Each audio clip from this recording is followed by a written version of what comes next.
Welcome to the Peak Performance and Peak Satisfaction podcast with Master Executive Coach Sherry Gregoff. Sherry helps business people perform better, get rewarded handsomely, and actually enjoy their work.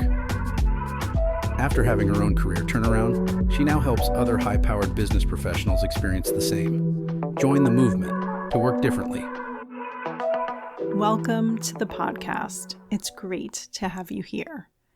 The way of the world is that there is never enough, whether it's time, energy, health, wealth, or success. Feeling this lack and scarcity can place a level of pressure and stress on our day-to-day lives.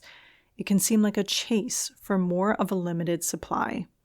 There is a lesser taken road when it comes to the chase for enough, and it is counterintuitive and countercultural. In this episode, I'm sharing strategies that you can use right away and a special opportunity to practice this with my support all of this month. Before we jump in, I want to shout out one of my clients who had a win in this area. Here is the quote from him. "I feel switched on and energized by coaching with Sherry for just 1 hour, with more convicted energy in both my career and the personal goals we discussed." This new client said this to me last week after our first hour coaching together. Feeling more energized in your work and in life. There's nothing more important. Building your belief about what is possible calms your fears and worries about scarcity, lack, and not having or being enough. To switch your ability to design a new future grounded in abundance. This transformation feels amazing. We feel empowered and emboldened, seeing so much more being possible, and even inevitable by taking the relevant steps and practicing the relevant mindsets. I love what I do because every time I coach with clients, they leave after 1 hour feeling energized and empowered to take the lead in the office and at home, proud of where they are, and excited to create an even better future. Similar victories are shared by all of my clients, and I have experienced it too in my own career turnaround. So let's hop to today's podcast content and get you on your way to experiencing this also. In our society, there is a common lens of scarcity, a permanent perception of lack, whether that's in time, energy, wealth, health, or success. This is evident in things that we may think and say, such as, "There's never enough time in the day to do it all." "It's too late." "I can't say no." "I don't have enough energy." "I don't have enough to give." "Things are tight right now." "I have to work hard for every dollar." "I don't have the means." "I can't afford it." "I take what I can get." "I'm not consistent." We say these things so casually. Sometimes I find myself repeating what someone else said, and I didn't even plan to say it. I may repeat it to try to make someone else comfortable, or because it's just what is commonly said, so maybe it'll put the other person at ease. But our words have power, as we know. The symptoms produced by these seemingly innocent thoughts or statements include emotional, stress, anxiety, worry; physical, chronic fatigue from that worry, stress, or anxiety. It affects our outlook. We may feel pessimistic, assuming the worst is ahead and it needs preparing for. In how we manage our resources, we may hoard them. We may be always working to conserve energy. In our decision-making, we may experience overwhelm with this fear of making a wrong decision, especially given the limited resources. In how we relate to others, we may feel jealousy, envy, and have this competitive comparison. So now that we recognize this common dynamic, maybe you see this come up for you in one or multiple of these areas. Maybe you never recognized it, but you realize this pressure is real for you. Next, the question is, how do we combat it? Let me plant the seed for shifting our beliefs today and the transformation that I am offering you in this podcast episode. This is a poem that I recently read. When I run after what I think I want, my days are a furnace of distress and anxiety. If I sit in my own place of patience, what I need flows to me and without any pain. From this, I understand that what I want also wants me, is looking for me and attracting me. The idea is that our greatest suffering comes from striving, from this place of insufficiency and lack. When we find contentment with where we are and sufficiency, we can grow without the struggle. We can intentionally decide to shift from white-knuckling our careers and our lives with gritted teeth to designing how we work and live without the desperation or frantic pursuit. Now, this may not be what you expected to hear as you tune in for peak performance and peak satisfaction in your business career, but I assure you that this is an important step in your journey. In fact, this is what unlocks the next level of performance and satisfaction. It's also a relief because that pressure to optimize inadvertently blurs our vision and tempers our ability to realize it.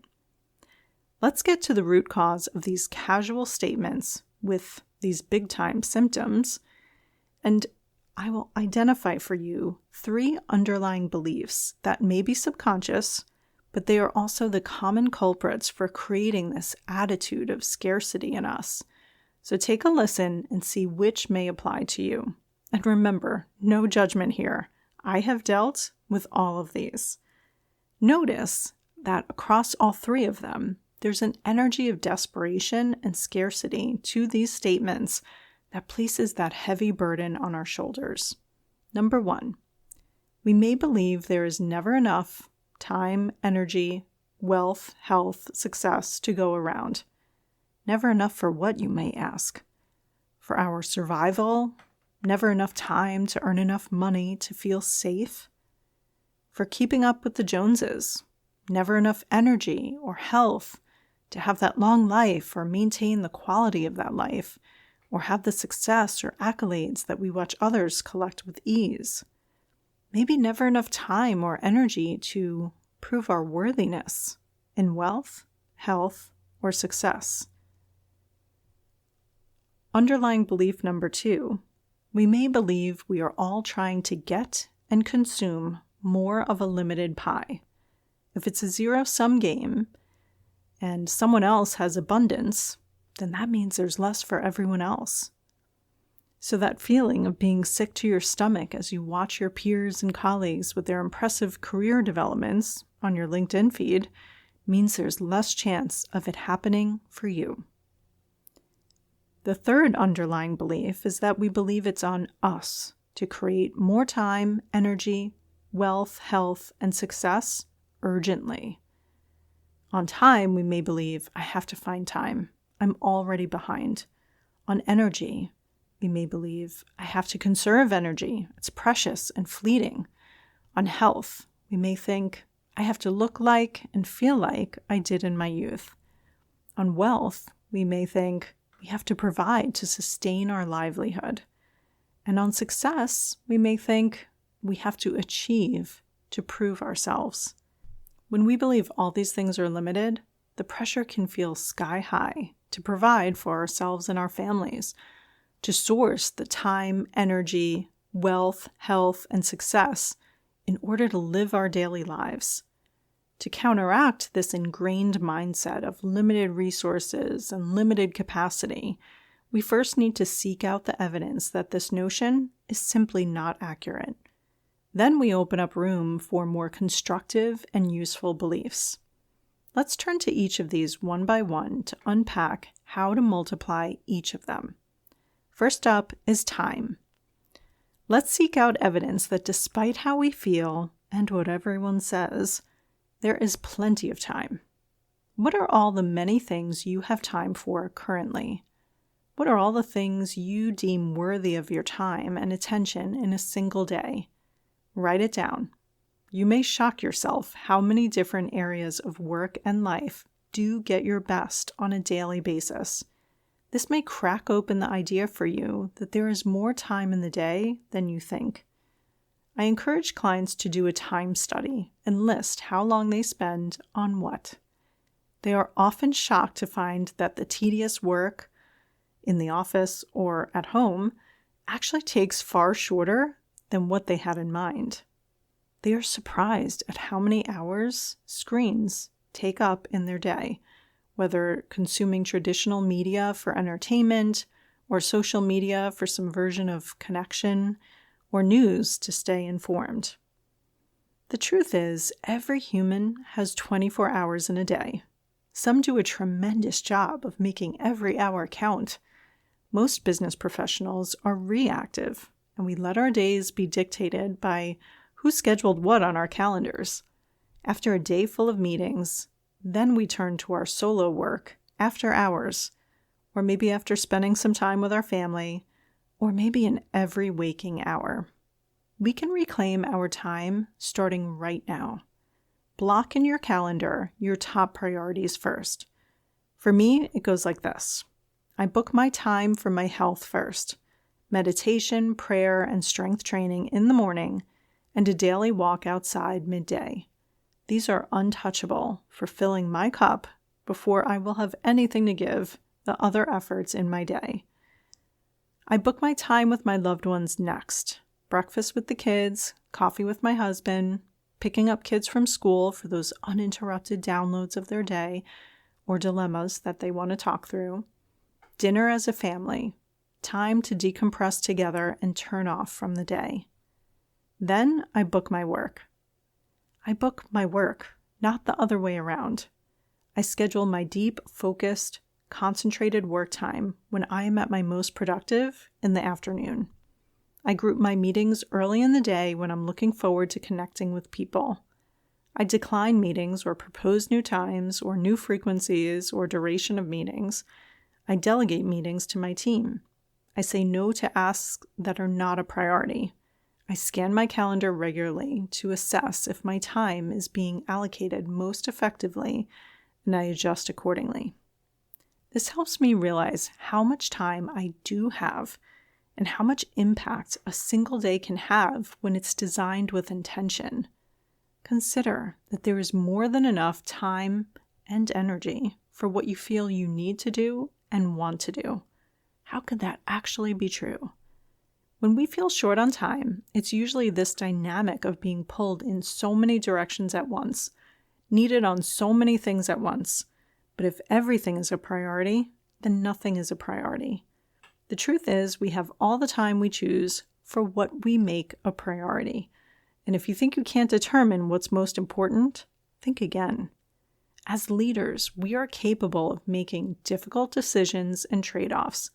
Don't let yourself off the hook and try to be everything to everybody, pleasing people at every step. This is not leading. This is following. To lead is to decide priorities, to schedule those priorities, and then to prioritize that schedule. We often try to do too much and take on too much ourselves. This is a habit for me, guilty as charged. We forget that we are not alone. We have teams and colleagues. Delegation, dividing up the work, sharing the load is another crucial lever we have to pull to multiply time and energy. Whether it's tasks on that program you are leading at work or house chores at home, enlist your capable and ambitious team. Martyrdom is no look for a successful leader, so get the support to delegate effectively.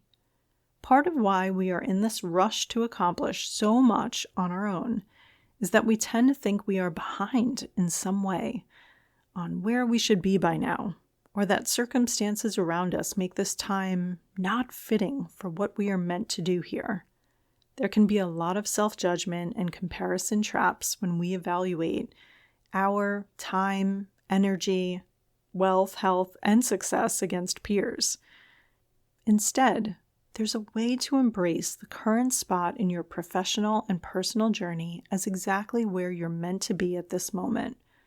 Whether it's as a building block for what's to come, learning and experiencing exactly what would shape you for your next challenge or success. This relieves the pressure to be somewhere else by now. It stops us from fighting with our current reality. Maybe this is how it had to happen for us to learn the precise things we need to know to grow from here. How much more constructive is this mindset to embrace whatever is happening now, to extract the value from it and carry on? I love the saying that to get to where you want to go, the shortest and fastest way is to start from where you are. If instead you're fighting the reality of your current position, or you're spinning out in insufficiency, it's like walking in circles instead of walking forward. How might you turn today's challenges into tomorrow's opportunities? In my work as a life coach and executive coach, I have found that walking the road I did in corporate America for 25 years positioned me to help with the exact challenges for people who, like me, were getting worn down, worn out, with upside-down priorities ruling the day, and not leading as their best selves at work and at home. I could have said to myself, this is an inopportune time to work in business, or it's just my bad luck to have experienced these things that I did, ruminating in the apparent raw deals. But now I recognize it was precisely so that I could use that experience and hard lessons learned to serve others in similar situations. I had to go first in transforming the way I work and live so that I could be a coach to so many to experience their own turnarounds. I wouldn't have it any other way. For a last strategy on multiplying time, consider that we have the ability to expand and contract time. We can stretch time by giving it meaning. We can be truly present in the moments we wish wouldn't end, like ensuring we take true rest from work and soak up the people we love to be with.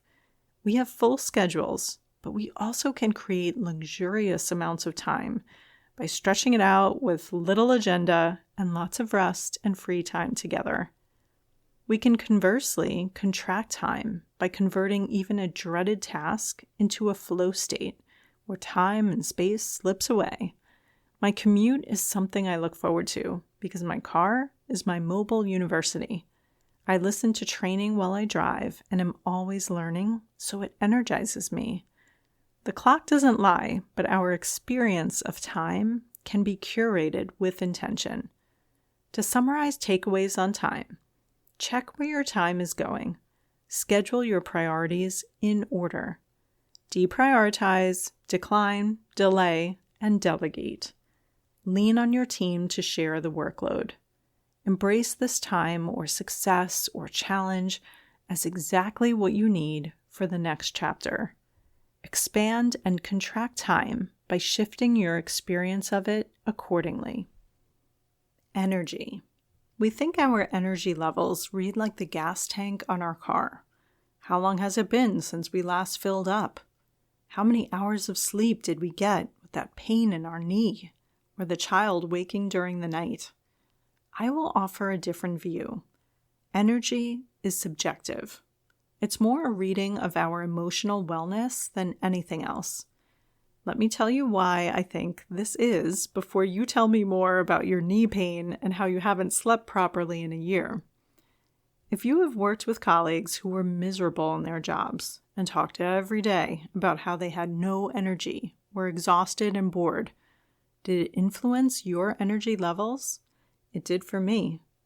We can train our brain to not pile on, though. Have you ever had company call and realize you would have an unexpected guest at your home in an hour? A surge of energy comes over you to handle the small house tasks you may not have had the energy for just 5 minutes before.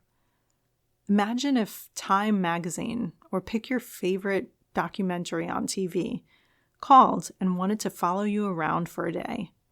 Would you be low energy on that day, or would you show up as your best self?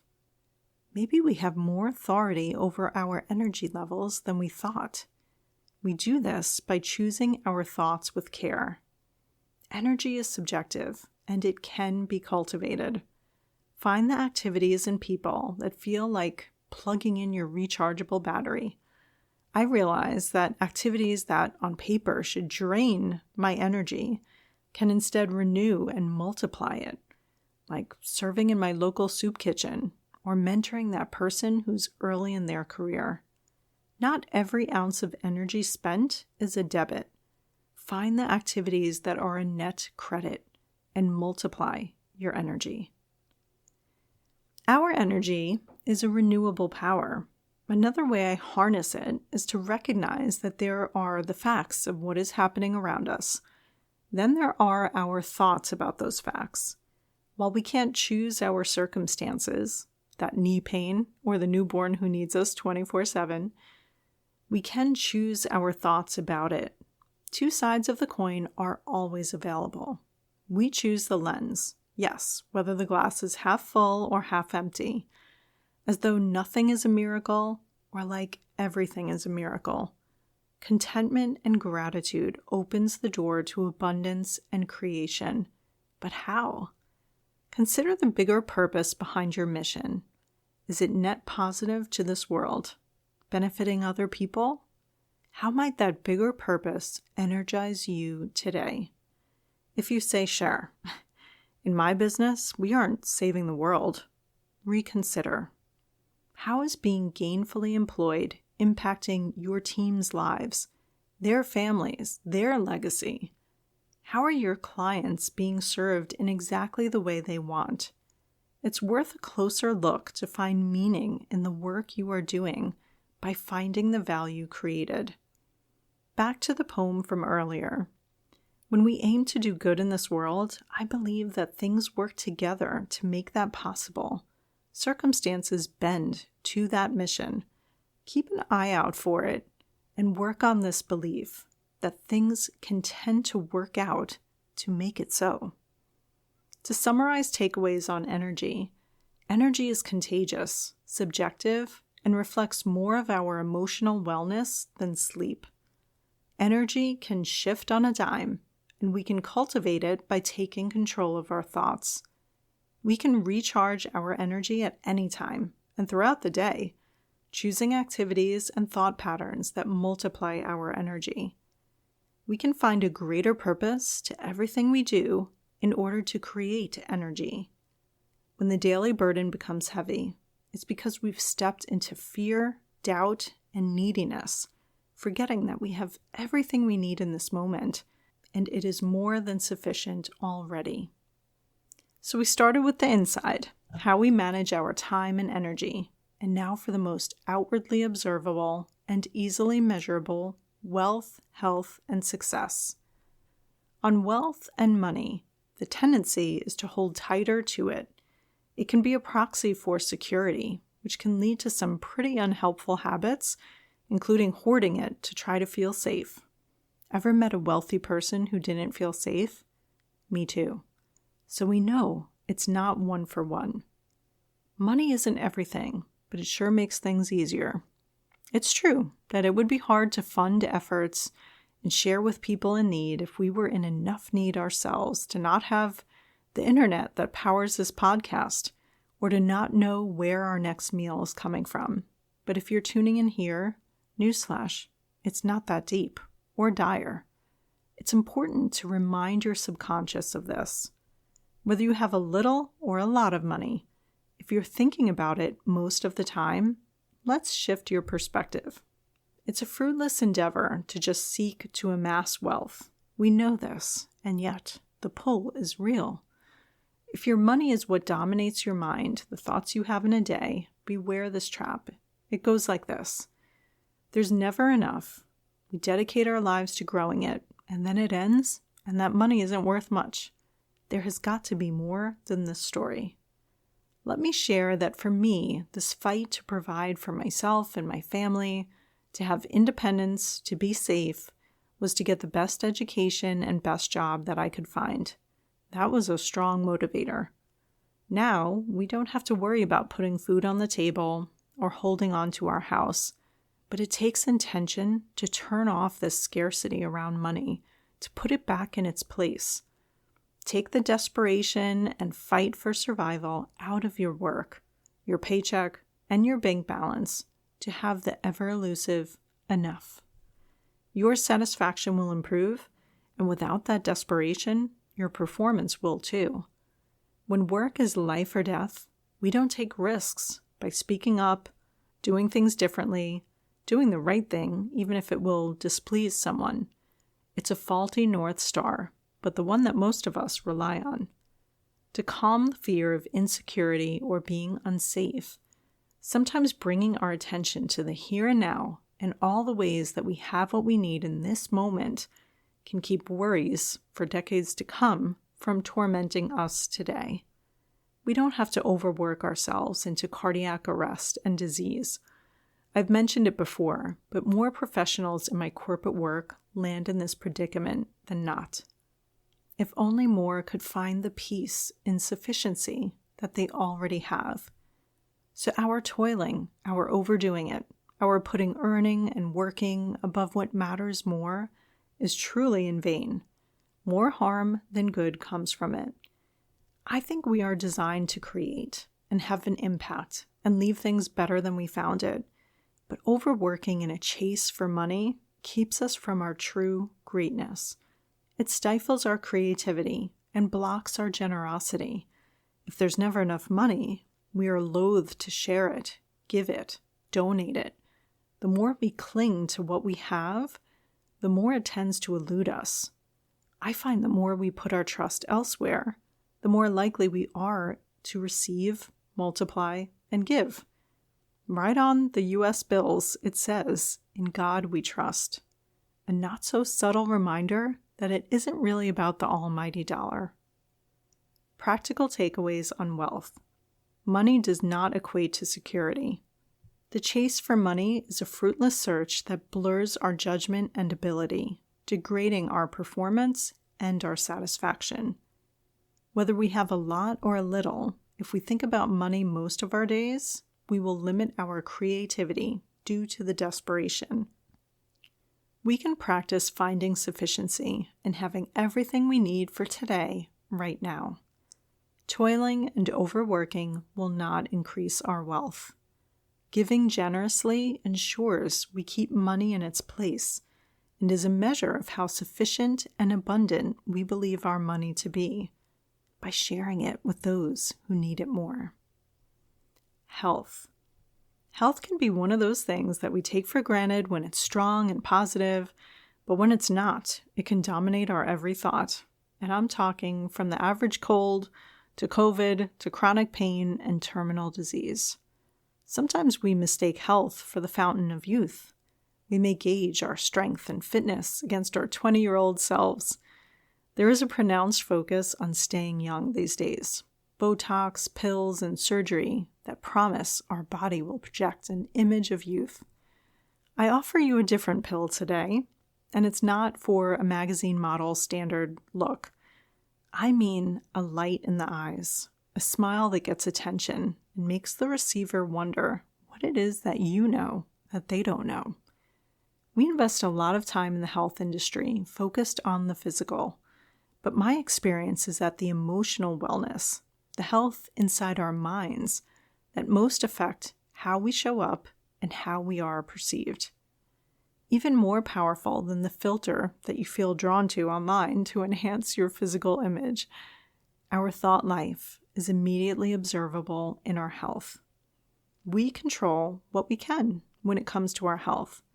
I find it most constructive to focus on the inputs to our health. What can we control and what can we do about it consistently? Such as moving it or losing it, or recognizing when we're using food and substances as crutches or comforters because we haven't invested in our emotional well-being. Through my own coaching, I realize now that I value my own emotional resilience and well-being above a lot of things. I invest time and resources in improving and maintaining it. This is why I became a coach and why I am always receiving coaching myself and building my skills to self-coach wherever possible. Beyond regular maintenance of our health, there's also the chronic disease and pain. Even then, there is a strength and perspective that can carry us through the toughest of times. This life is our chance to spend our health well, and every day is another chance to get it right. So if you don't like something in your work and life, don't let it weigh you down in your health. Make positive change and watch your health improve. Practical takeaways on health. Health is not so much about the fountain of youth, but more about capability and capacity, both physical and emotional. Our thought life is immediately observable in our health, so let's choose where we let our thoughts dwell carefully. Let's focus on the inputs to our health so that we can control and tend to them consistently. Move it or lose it, food for fuel, and investing in our emotional health. This life and our health is an opportunity to use it well and make it count. This chance is new every day to get it right, but it's also a reminder to make the change now if you don't like the way things are going. Success. I purposely left this one for last because we will now build on all the ways, the actions, and the mindsets that we just covered to multiply our time, energy, wealth, and health to now multiply our success. If we have all the time we need to do all the things we need and want, if we have renewable energy for everything we desire to do, if our wealth is abundant and a means to a purposeful end, if our health is maintained from the inside out, then of course our increased success will be a natural outcome. If the success you seek right now seems just out of reach, there's a scarcity here too, and we're going to halt it right here. It's time to find happiness in the here and now. What are all the things and activities and experiences that you can point to as evidence for your own contentment and happiness right now? Allowing yourself, helping yourself to find this contentment now is the seal to allowing you to create that better future. Not from a place of scarcity or desperate need, but instead from sufficiency, from contentment in the now.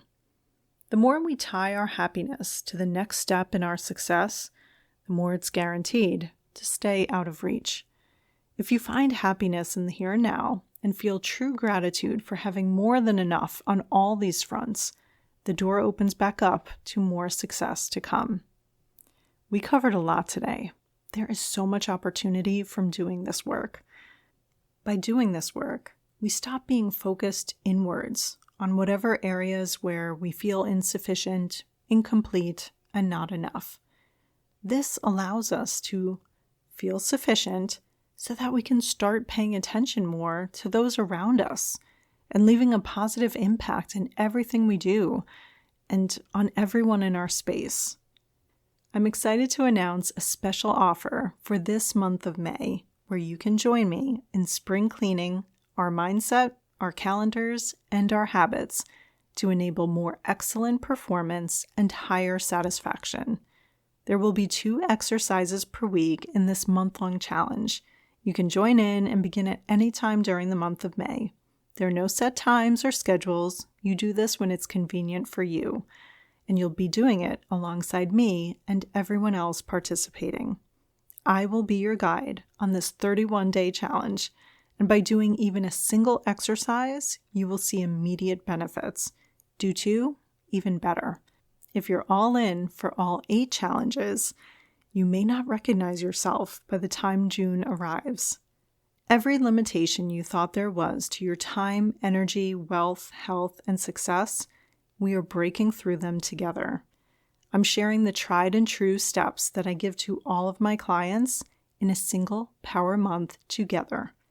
If this podcast episode resonated with you, let's apply it now.